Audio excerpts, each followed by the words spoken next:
Hello everyone and welcome to Clear Australasia's Luxury Cruise Showcase. Over the next few days, we will be speaking with international luxury cruise brand leaders for an update on their global operations, their approach to confronting COVID-19 and their outlook for the future of luxury cruising. For those of you who don't know me, I'm Marita Nossick, the Director of Membership and Events for Clear Australasia, and I'm delighted to be joined today by Tom Wolber, who is the President and CEO of Crystal Cruises. And Tom is joining us from his home in Orlando, Florida. A very warm welcome to you, Tom. Well, thank you, and thank you for having me on this illustrious panel from so far away in such an unusual time. It's wonderful to have you. Tom, let's kick things off by starting to know a little bit more about yourself. How long have you been with Crystal Cruises and where did your career in cruising begin? I started with Crystal Cruises in September of 2017, to the dot almost 3 years ago now. And before that, I spent 28 years with the Walt Disney Company, and I was part of the team that started the Disney Cruise Lines. I was responsible for bringing the Disney Wonder out, and then stayed involved with Disney Cruise Lines for most of that time. And I actually I had a great time there. That was my first array into cruising, and then when the opportunity opened here with Crystal, I jumped on it because, frankly, there's lots of parallels between Disney and Crystal, which made it a very comfortable move for me. Fantastic. Well, that's great. Look, Tom, let's start by talking about the events of this year. Without a doubt, it's been a most challenging year for all of us. How do you look back on the last 6 months and the impact that it has had on Crystal Cruises? It's an incredible roller coaster. I mean, we entered in January into the new year in the best booked position that we've been in for a very long time, with a incredibly positive outlook. And then COVID happened. The Serenity actually at that time was in Australia, and so we were in reorganizing mode. We thought that by amending itineraries and changing schedules, we could still combat the situation, and we had no idea how long it was going to last. And then from changing itineraries, we quickly went into Plan B, Plan C, and Plan D, and ultimately ended up canceling the entire 2020 season for all of Crystal Experiences, which is a massive turnaround from the high that we started the year in. Of course, we had to completely reorganize our business to stay ahead of the curve, to manage our cash, to manage our financial situation, to manage the business, of course, just like every other cruise line. We were a little earlier out of the gate because our parent company was already dealing with these issues in Asia. Dream Cruises and Star Cruises were already in the midst of it, so we were right there with them, and we were a little ahead of the curve in that perspective. But we're working harder than ever, and we're very positive that at the end of the tunnel there's going to be quite a bright light. And I do believe, specifically for this forum, that the luxury cruise sector is the one that has a very positive outlook of exiting this and rebounding relatively quickly. Yeah. So tell us a little bit more about how Crystal has responded to COVID-19 as a cruise line, and what's your strategy for moving forward as we start to emerge from this crisis? Well, it's really one and the same thing. The strategy, how we reacted to it, and how that brings us into restarting again. If you think about it, you have to respond at a variety of different levels. So at a guest level, how do you keep during this time connected to your guests? How do you keep connected to the trade? And how do you then make sure that when we are coming out and start sailing again, that we do that in a responsible and safe manner. And of course, that we have strategies for all of them.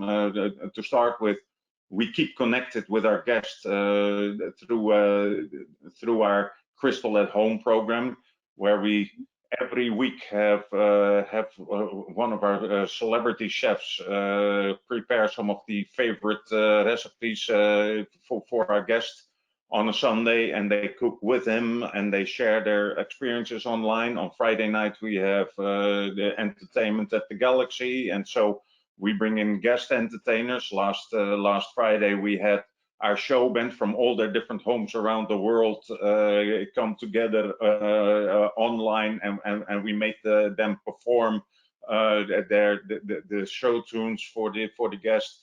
We have a cocktail hour with the favorite Crystal cocktail. So that connectivity is really great, and that allows us to stay very connected. And the guests have been very positive. We get very good viewing numbers and extremely high engagement numbers through that. So that helps.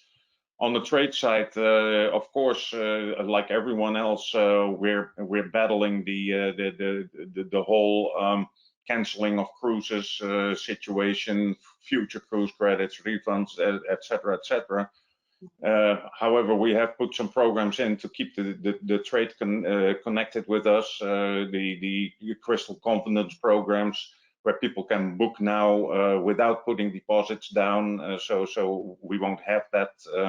At a certain point, we will start requiring those deposits, but at this point, people can book our future itineraries with the confidence that they don't have to put money down on that.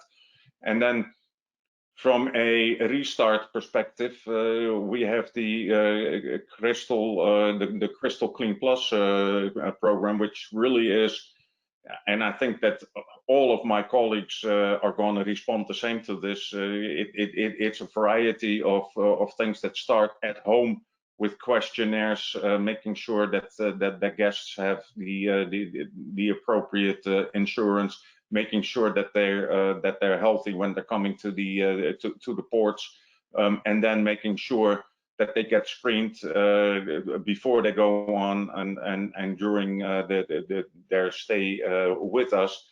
And then the social distancing, of course, is going to be a key element in that on board.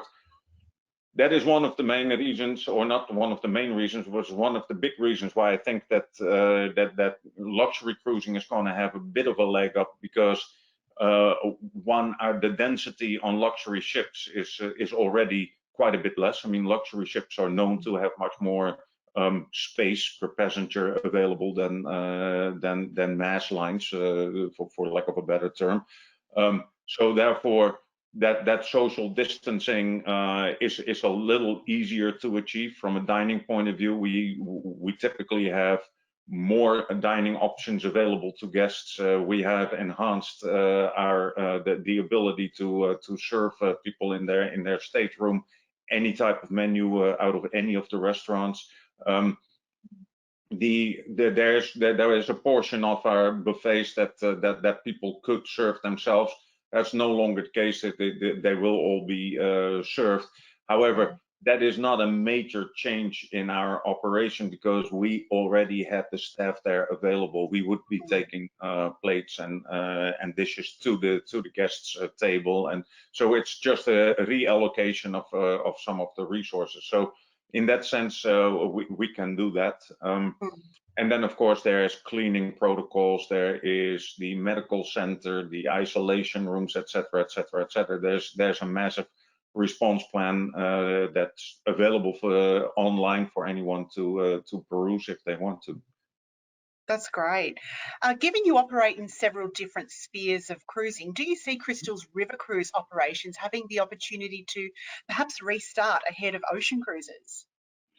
No, I don't think so, because 2020 is already gone, and in river cruising, January, February, and March are our layup month. We don't sail, or no one in the industry sails during those months on the rivers of Europe. So we will start around April, end of March, April, and that's when everyone restarts. And frankly, that's not a bad thing, because it gives us the time to figure out the biggest issue that we, as a luxury cruise business, face, and that is the fact that luxury cruising sources their guests from around the world, and they have to come to the different embarkation ports as our ships work their way around the world, or in the case of the river ships, they're on the rivers of Europe. So the biggest thing for us is to figure out is those logistics. How do we get people in and out of countries post-COVID, and when are people gonna loosen up on that? And that is an ongoing conversation that all of us are involved in. Absolutely. I definitely think that's going to be one of the biggest challenges. Being both a river and an ocean cruise operator, Tom, how might your response to COVID-19 measures be different at sea to the measures developed for the rivers? It is large. It is different in the details, but the guiding principle of safety first for our crew and our passengers doesn't change. So when we started planning on this, we started with the overall umbrella of what should that post-COVID operation look like for the entire fleet. How do we make sure that we keep our guests safe and secure with us? However, when you get into much smaller ships, be it expedition ships, or be it the river ships, or be it a yacht, now you do not have the luxury of having a onboard medical facility. The expedition ship, of course, does have that, but you have single corridor facilities, so you have to deal with traffic flow slightly differently, and so on. The response to COVID is much more like a land-based resort, and that's where the differences are. I mean, when you're at ocean, you're kind of thrown onto yourself. On the river, you're within the country, and you're every day in a port, and so you're basically relying on the systems within the country, and the ability to work with the local authorities on that. Great. Tom, Crystal Cruises is currently the only cruise line to offer 4 types of luxury cruise holiday experiences, being ocean, yacht, river, and soon to launch expedition. How did Crystal apply its experience to ocean cruising to its new adventures in yacht, river, and expedition cruising? Really, that is it starts with the core philosophy, because when you think about luxury, a lot of people think, well, luxury is a one size fits all approach. That's just not the case, and Crystal has always been very successful in the approach to luxury cruising, where we say that Crystal, it's where luxury is personal, and it's that focus on culture, on the connection between the crew and the guests, the relationships, the memories they built over time together, that makes that experience so worthwhile and special. And so when you start designing the new products, whether it's river or expedition or the yacht, you start with that culture. You take from the DNA of Crystal, and you put experienced people that have done this for many years at the oceans, and you put them in those products to start translating that to new hires and new people, and train that, and select the people that have that kind of a gene in them to want to serve the Crystal way.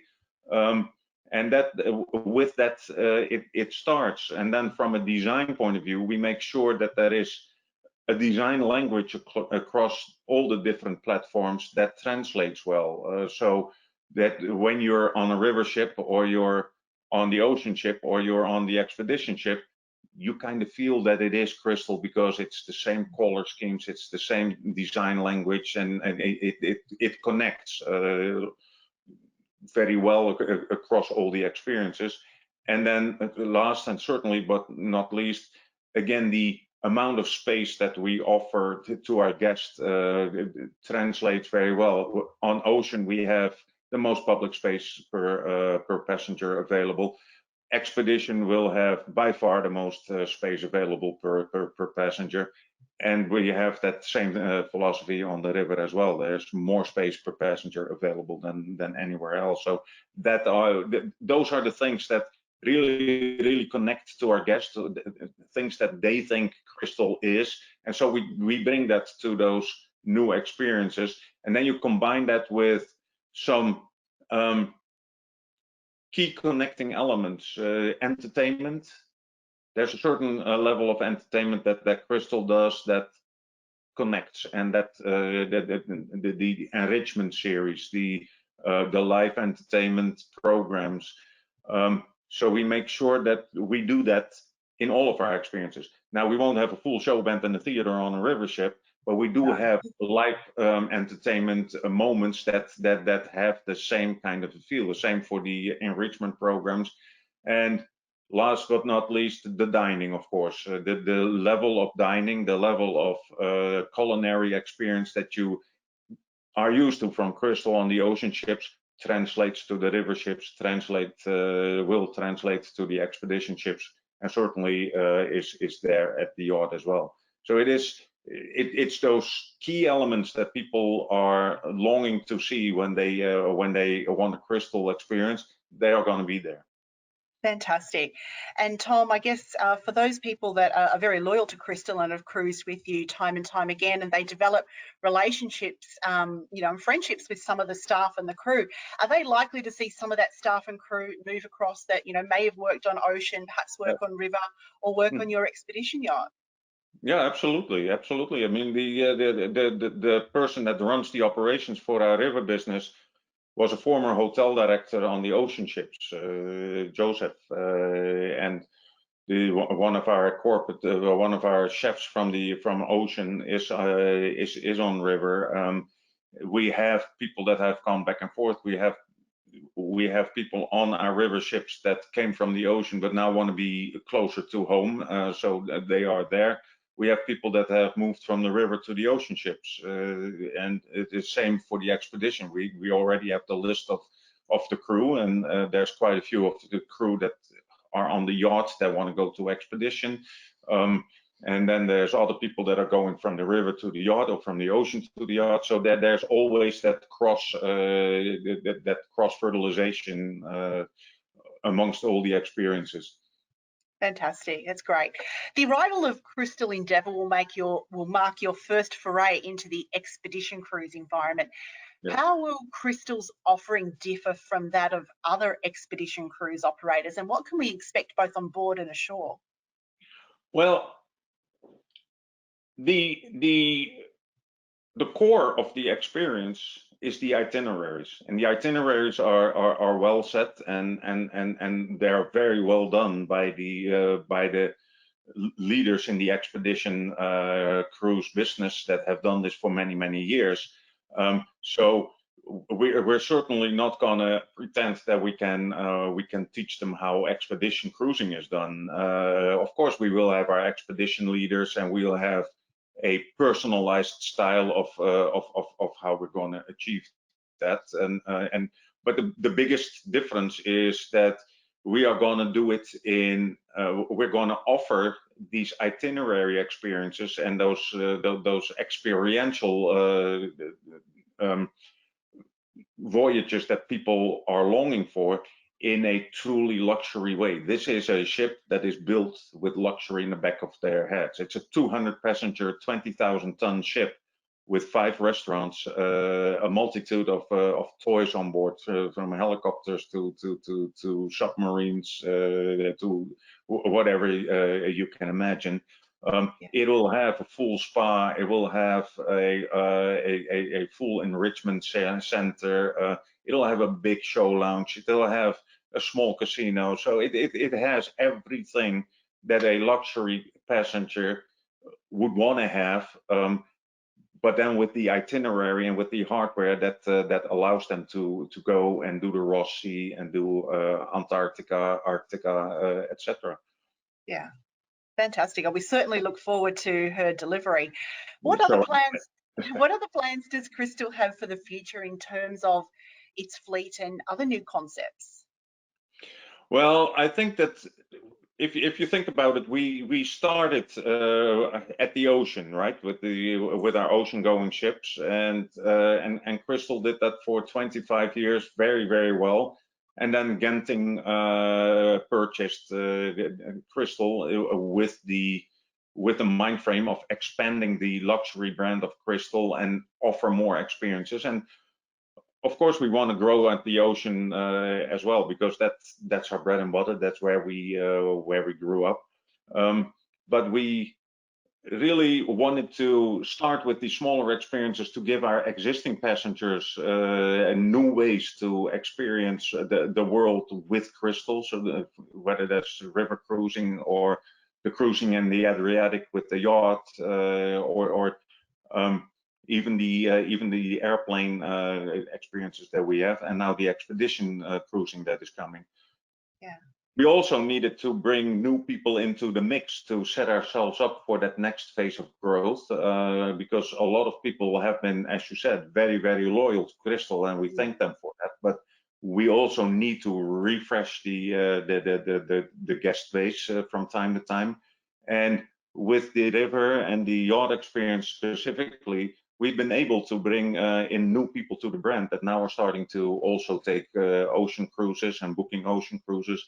And we have about 45% of our people on the river that come from our existing database that are Crystal Society members, and now 55% are new to Crystal. And so that's a great way to grow your database. So then what you do next is going to be growing the ocean fleet again, and making sure that we have the capacity available to deal with that. So next for Crystal after the expedition ship will be focusing on getting a new ocean ship coming.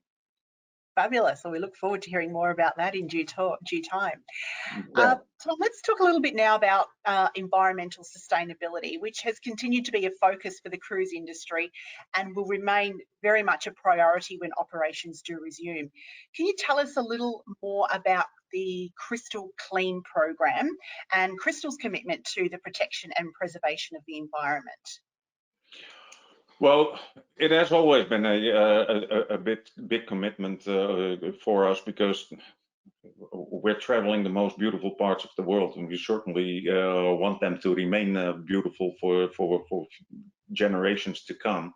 And therefore, we will always be committed to the environment, to exploring the last that technology and the latest that technology has to offer in helping to minimize our impact. And you see it on the Endeavour, the amount of technologies that we have on there that are unheard of.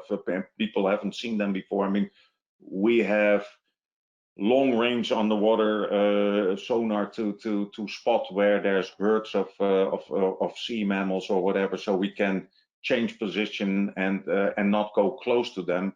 But we can also still launch a drone, underwater drone, to take camera pictures of them and stream them to the screens without disturbing their environment. It's a very simple thing, but then we're having the cleanest fuel burning engines on the Endeavour, and the future ocean ship will also be technology advanced in that sense.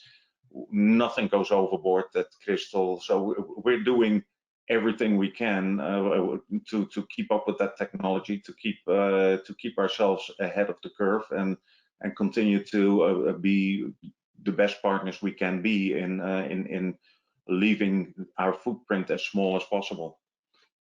That's wonderful. And you touched on earlier about your Crystal Clean Plus 2.0 initiative, which really highlights that stringent set of health and safety protocols now that Crystal is putting in Right. place on board your ocean and river vessels to meet those challenges. So thank you very much for covering that earlier. Do you now anticipate any changes to the way you plan for your itineraries in the next few years?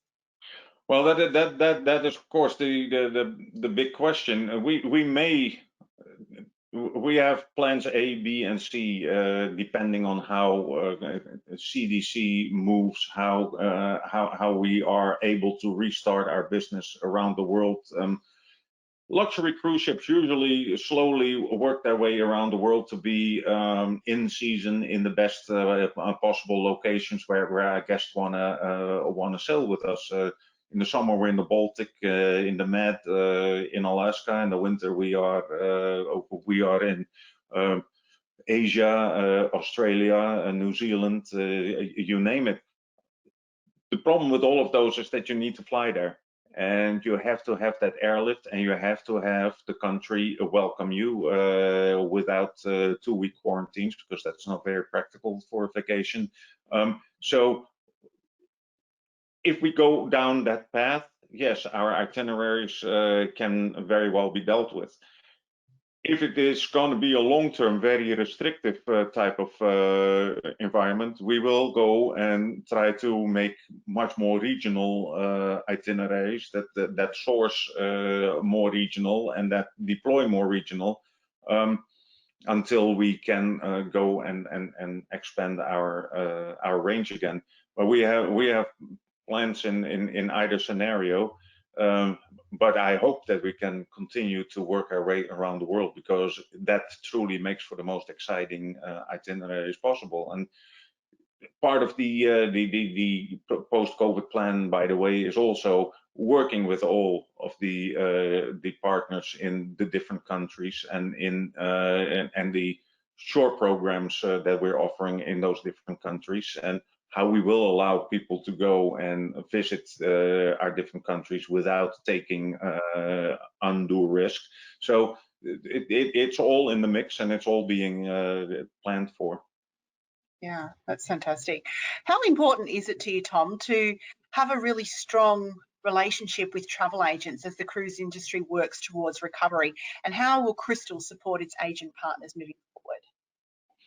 Well, the agent, for Crystal, that doesn't change a whole lot. The agent community always has been important to Crystal, and will continue to be that. We count on them. They count on us.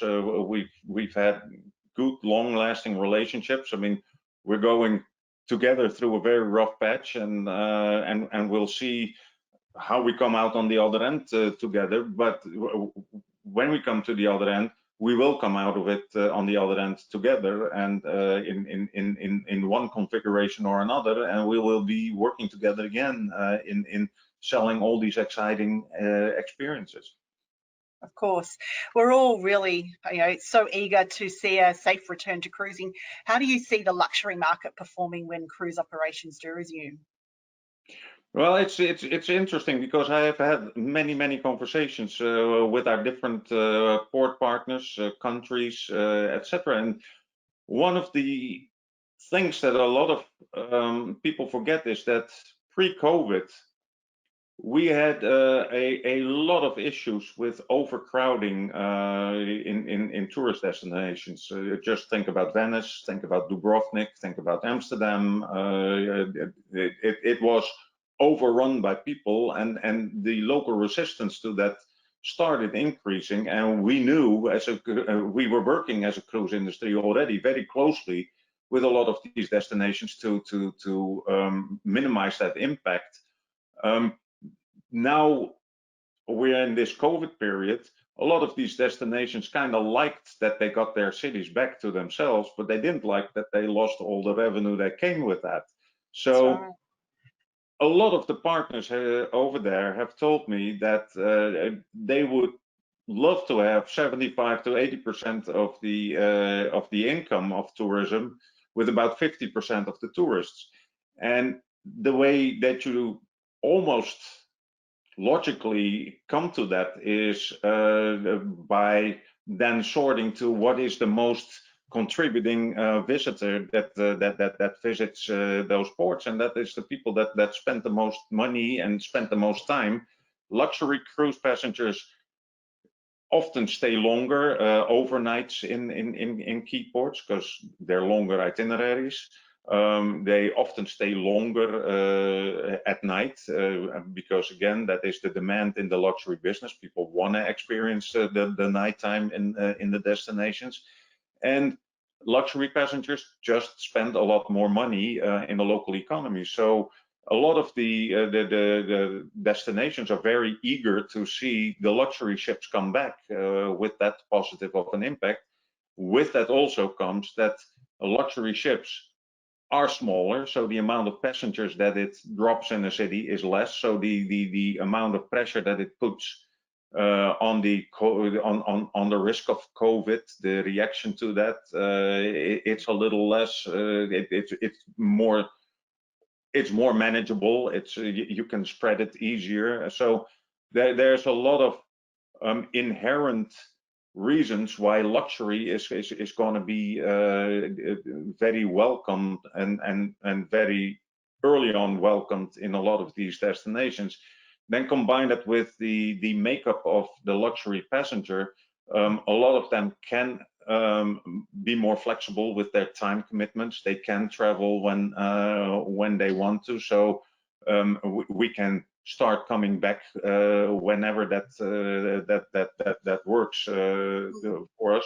Our luxury guests, our Crystal guests, have no problem flying somewhere. And all of them are very eager to come back. They have the means, they have the appetite, and they have the desire to come back. Earlier on this year, when we canceled the Serenity Mediterranean season, we designed a Caribbean season from Miami to Puerto Rico, 7 days, and then 7 days back from Puerto Rico to Miami via different routes. And we thought that would be a pure drive market thing.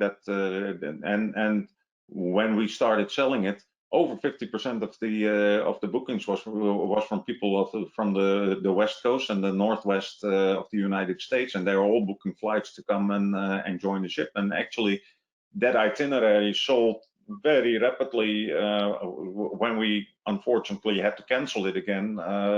We were over 50% booked for that time period. So they want to, they're ready to go. A lot of the destinations are ready to welcome us with open arms, safe distance, of course. And we're there whenever we can get the green light to go again. We are going. We're ready. Absolutely. No, that's great. I think all of us around the world are very eager for that day to come. Tom, thank you so much for your insight today. Before we do wrap up, do you have any final words of advice to share with the Australasian travel community? No, keep doing what you're doing. I mean, I know that I'm sure that all of you would love that Australia, New Zealand start opening the doors again. It's been a small world a little bit. It's time for all of us to get a little bigger again. I'm really appreciative of all the efforts that the teams in Australasia have been putting out. The support has been phenomenal, and everyone is in this together, and we will come out of it together, and we will be one of the first to be back in Australia, in New Zealand, and in Asia. Great. Well, we very much look forward to that day. Tom, thank you so much for taking the time to speak with us. It's been an absolute pleasure having you. Thank you. My pleasure. Thank you so much. Take care. Thank you. And to all of our Clear travel advisors from across Australia, New Zealand and Asia who have joined us today, thank you very much for tuning in. Have a wonderful day and keep safe, everybody.